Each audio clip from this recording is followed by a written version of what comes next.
Channel को like, share और subscribe करें इंटरेस्टिंग कहानी के लिए। एक शाम राजा अकबर अपने प्रिय बीरबल के साथ अपने शाही बगीचे की सैर के लिए निकले।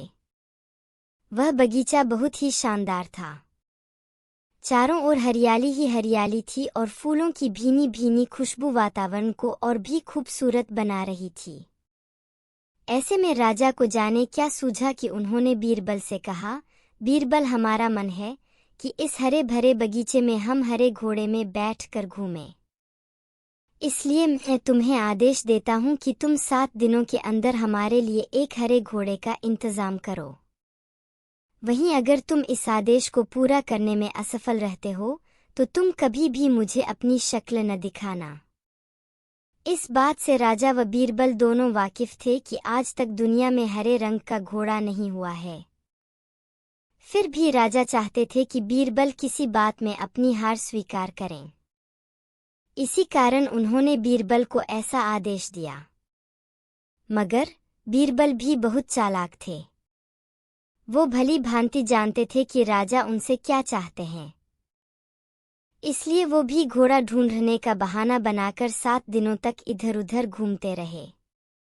8वें दिन बीरबल दरबार में राजा के सामने पहुंचे और बोले, महाराज, आपकी आज्ञा के अनुसार मैंने आपके लिए हरे घोड़े का इंतजाम कर लिया है।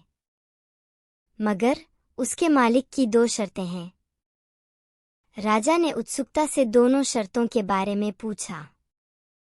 तब बीरबल ने जवाब दिया, पहली शर्त यह है कि उस हरे घोड़े को लाने के लिए आपको स्वयं जाना होगा। राजा इस शर्त के लिए तैयार हो गए।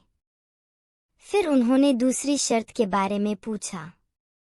तब बीरबल ने कहा, घोड़े के मालिक की दूसरी शर्त यह है कि आपको घोड़ा लेने जाने के लिए सप्ताह के 7 दिन के अलावा कोई और दिन चुनना होगा।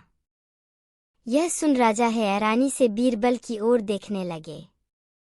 तब बीरबल ने बड़ी सहजता से जवाब दिया, महाराज, घोड़े का मालिक कहता है कि हरे रंग के खास घोड़े को लाने के लिए उसकी यह खास शर्तें तो माननी ही होंगी।